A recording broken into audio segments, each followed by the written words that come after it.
Bienvenidos queridos amigos, quienes acompañan este estudio desde las redes sociales, también a través de la radio Nuevo Tiempo. Estamos avanzando en el estudio del libro de Génesis, estamos ya en el capítulo 32, 33 hasta el 35. Vamos a hablar de Jacob, pero esta vez ya Jacob Israel, no Jacob el suplantador como fue la semana pasada. Bienvenidos a este momento de estudio de la Biblia.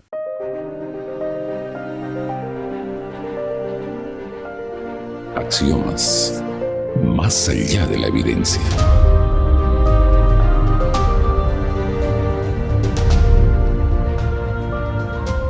El tema de hoy es Jacob Israel. Cómo Dios cambia el nombre de Jacob el suplantador ahora a un nombre diferente, un nombre especial. Para ello tenemos dos amigos, dos invitados. Está con nosotros el pastor Wilfredo Maita. Bienvenido, pastor. Bienvenido, Wilfredo, para participar de este estudio. Un saludo a nuestra audiencia, por favor, de tu parte. Muchas gracias, pastor Tito, por la invitación. Un saludo a todos nuestros amigos que nos están viendo, que nos están siguiendo y escuchando. Y es una alegría poder compartir la palabra del Señor. También en nuestro medio está el pastor Arturo Berríos. Arturo, luego de tu saludo, guíanos en oración. Un gusto poder estar en este prestigioso programa. Vamos a orar. Bendito Padre que estás en los cielos, y gracias porque podemos escudriñar, estudiar tu palabra, podamos encontrar mensajes poderosos, Señor, para nuestro crecimiento espiritual. Rogamos todo esto en nombre de Jesús. Amén. Amén. Estamos tocando hechos históricos. Hemos comenzado ya la semana pasada a hablar sobre Jacob, su experiencia de la obtención de la bendición por mecanismos no apropiados. Eso le causa tener que salir huyendo por su vida prácticamente. Llega a la tierra de su suegro. Allí también atraviesa situaciones de engaño, ahora en contra de él. Y llega el momento en el que él tiene que regresar a su tierra. Pero había un problema. Estaba Esaú, habían pasado algunos años y él todavía tenía el temor de que el hermano podría estar esperando para quitarle la vida. ¿Cómo se produce esa preparación? ¿Cómo él se anima a regresar a su tierra, inclusive sabiendo de que su hermano estaba allí esperándolo? ¿Arturo? Sí, encontramos acá a partir del capítulo 32 cómo Jacob se prepara para el encuentro con Esaú. Él sabía que había hecho lo malo, pero creo que la vida se encarga de hacerlo recapacitar y decide obviamente dejar a Labán y dirigirse a encontrarse con su hermano, ¿no? Pero nada más que todavía un sentimiento de culpa. Él no se había perdonado a sí mismo y sabía que también iba a encontrarse con su hermano y no sabía lo que iba a pasar con él. Pero obviamente que Dios tenía la salida para mostrarle acerca de ese perdón. Y también mostrarle que él no estaba solo, ¿no? Y nos muestra el capítulo 32 para adelante. Ahora, en este proceso, él elabora estrategias, maneras de cómo ganarse el corazón del hermano y por si acaso cómo proteger a su familia también.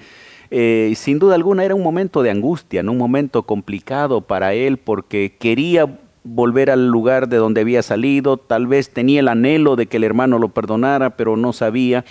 Y hace una estrategia. Cuán importante es también, además de confiar en el Señor, ver la manera de cómo buscar esa reconciliación. Al final aquí veremos la reconciliación de dos hermanos.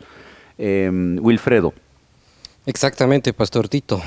Jacob aún tenía miedo, temor por todo lo que había acontecido. Pero la palabra del Señor es claro, ¿no? Que el arrepentimiento y el reconocimiento de Jacob estaba en primer lugar. Para tener este encuentro, ¿no es así?, con su hermano, primero tenía que encontrarse con Dios. Y nosotros ahí en el libro de Oseas, capítulo 12, versículo 3 y 4, encontramos una declaración muy interesante. Dice así, ¿no? En el seno materno tomó por el calcañar a su hermano y con su poder venció al ángel. Luchó con el ángel y prevaleció. Lloró y le rogó. Muchos decimos tal vez, ¿no, pastor Tito, que Jacob peleó con el ángel, pero en realidad el ángel y Dios peleó, ¿no?, así con Jacob. En ese sentido nosotros encontramos ahí la gracia y el perdón divino. En primer lugar, para que Jacob pueda nuevamente no así aceptar a su hermano, pueda reconciliarse con su hermano, primero necesitaba el perdón divino. Y necesitaba aferrarse de Dios, ¿no? Capítulo 32, versículo 26 dice, déjame porque ya raya el alba, el ángel, y Jacob le respondió, no te dejaré si no me bendices. Y me llama la atención a mí este término, buscando la bendición. No era que ya él había sido bendecido por el Padre hace algunos años atrás, pero él entendía que esa bendición había sido en cierto modo buscada por él a la manera de él y necesitaba ahora tener la seguridad de la bendición divina porque su vida estaba en peligro. Él estaba yendo a encontrarse con Esaú y no quería ir solo, aunque había mandado regalos, había mandado manera de suavizar inclusive la actitud de su hermano, ¿no? Acá en el versículo 9, 32:9 dice, 10, menor soy que todas las misericordias y que toda la verdad que has usado para con tu siervo, pues con mi cayado pasé este Jordán y ahora estoy sobre 2 campamentos, ¿no? Lo que usted comentaba ahorita, él tuvo la idea de dividir en 2 campamentos. Por si su hermano iba a vengarse contra él y un campamento ahí con la esposa, los hijos iban a escapar. Tenía ya un plan B, ¿no? Y obviamente que aquí le manda también algunos regalos para apaciguar la ira a su hermano. Uh-huh. Pero fue diferente, ¿no? Porque él, antes de encontrarse con su hermano, ahí Dios le revela acerca de darle esa seguridad que Dios le había perdonado.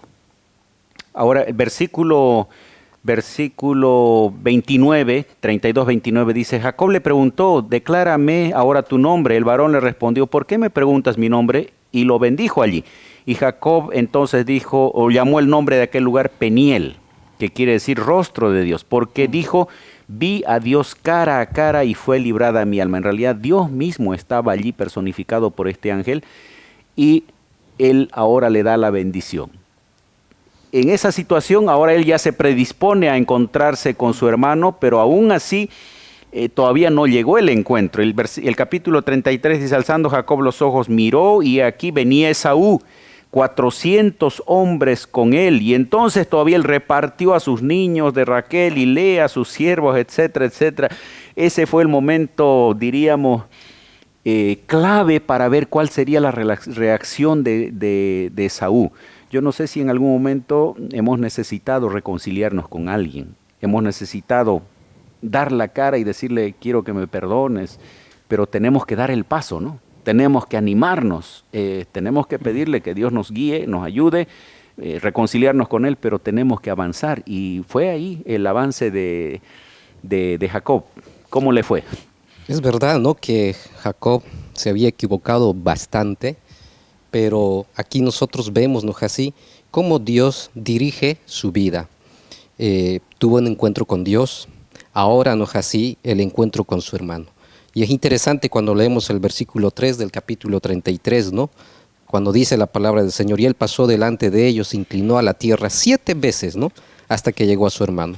Pero Esaú corrió a su encuentro y echándose sobre su cuello lo abrazó y besó y los dos lloraron.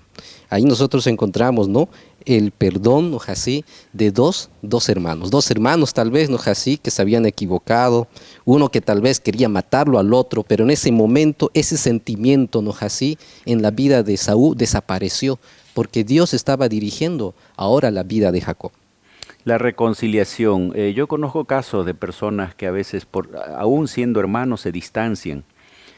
Es triste, ¿no?, ver que en la familia haya problemas de separación, de resentimientos por daños que pudieron haber ocurrido, pero aquí vemos el ejemplo de cuán importante es la reconciliación. No sé si hay alguna persona que nos está viendo aquí y tiene algún problema, falta de reconciliación con alguien.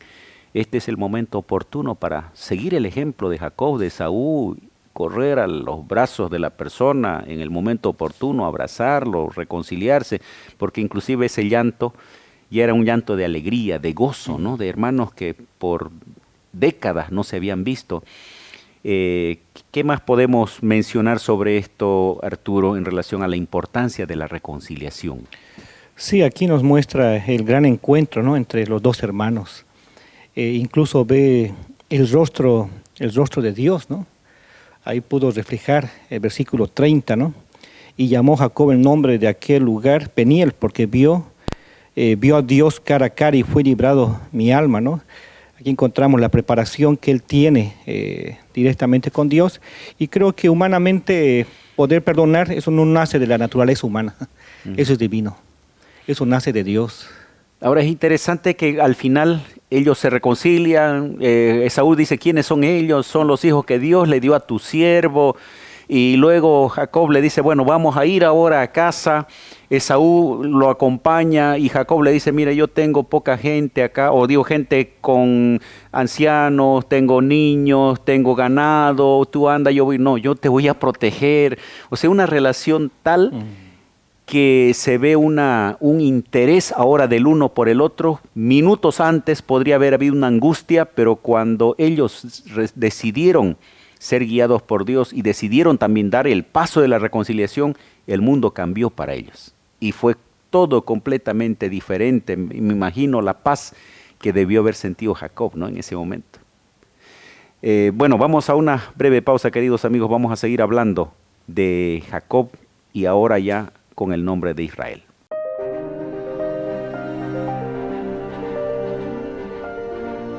Ya retornamos con Axiomas.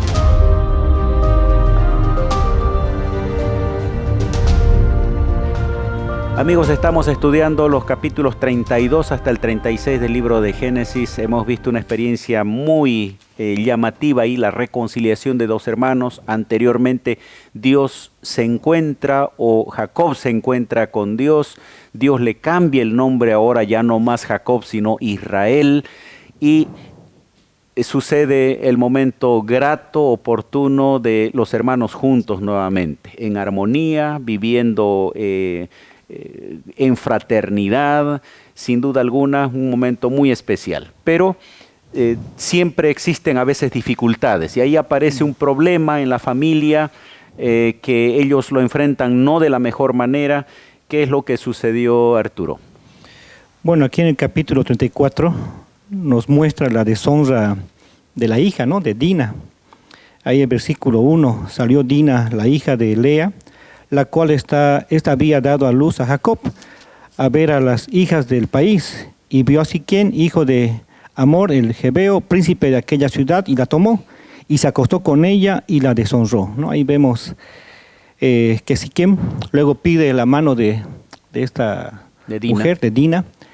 Luego se enteran sus hermanos, y obviamente ahí toman venganza sus hermanos, ¿no?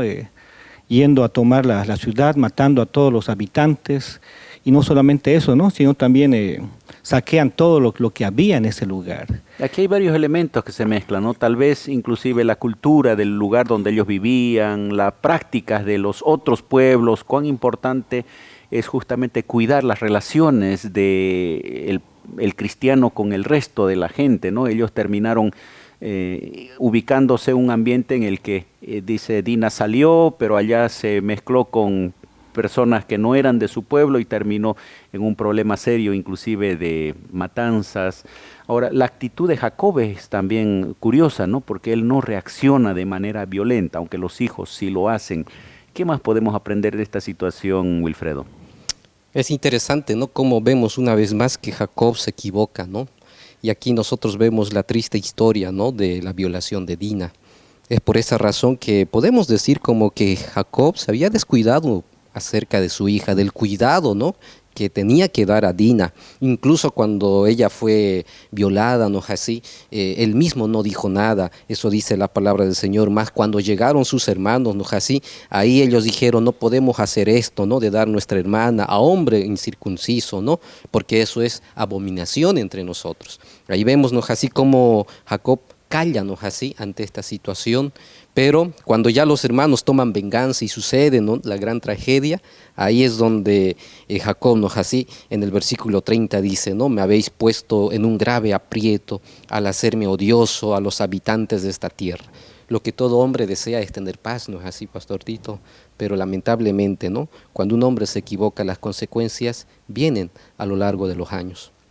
Este es un problema. Después también hay un problema de idolatría, ¿no? Cómo esto terminó también afectando un poco a la familia, inclusive recuerdan ustedes cuando estaban saliendo de la tierra de Labán.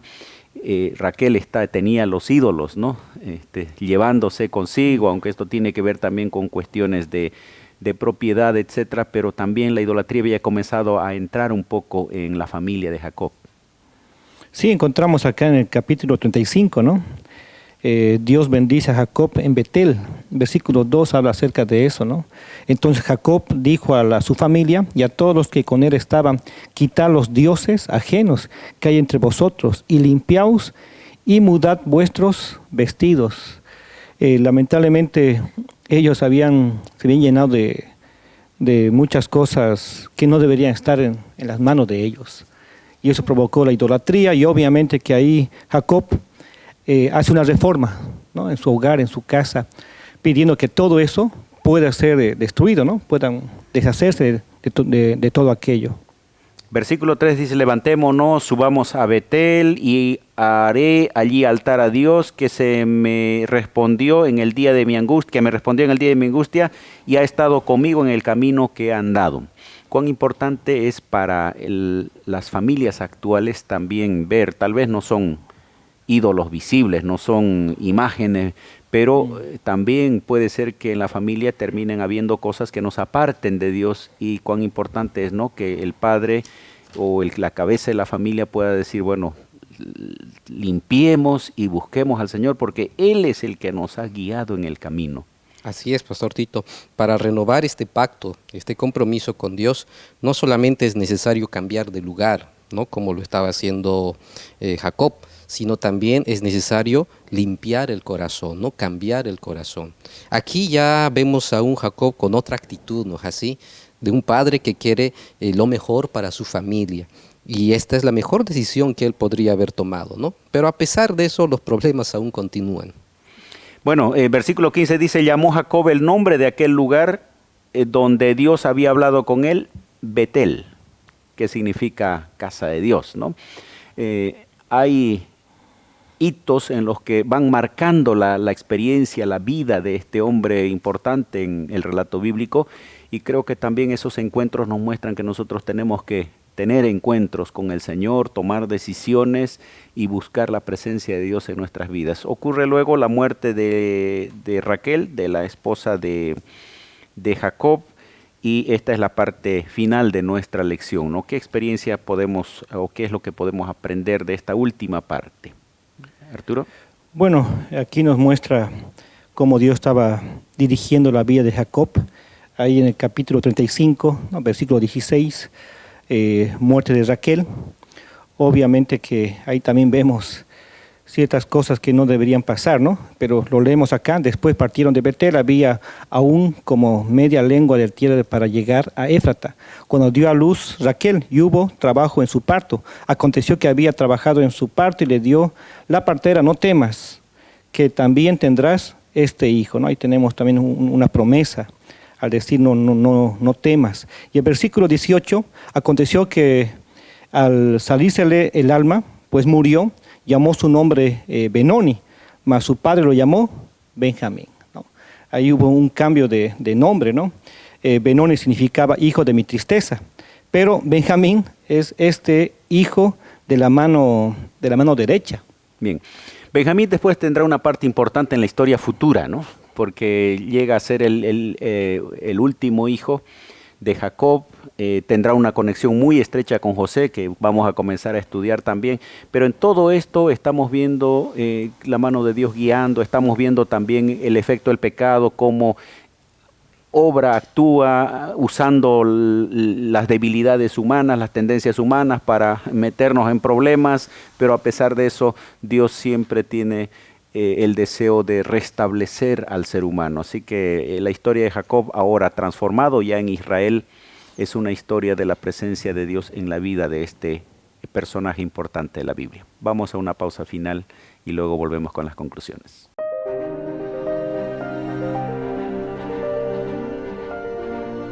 Ya retornamos con Axiomas.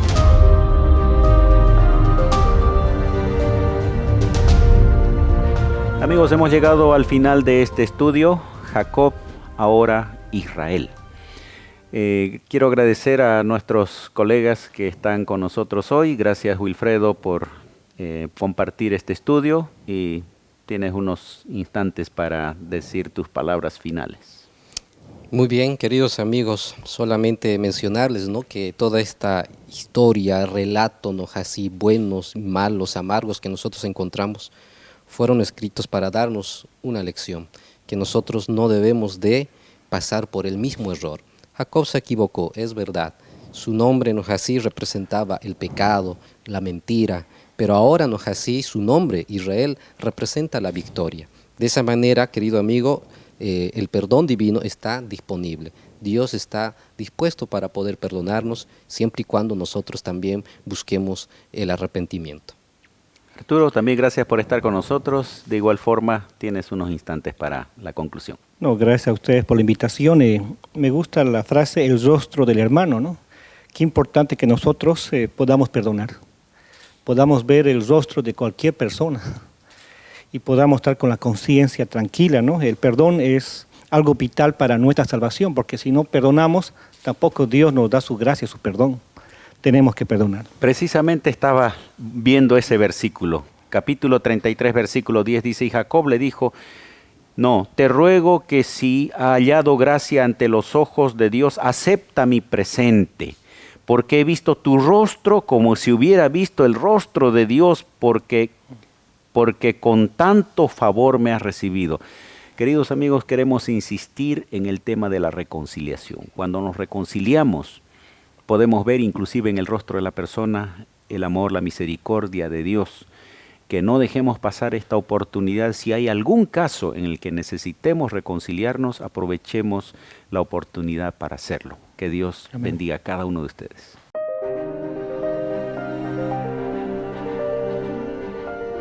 Axiomas, más allá de la evidencia.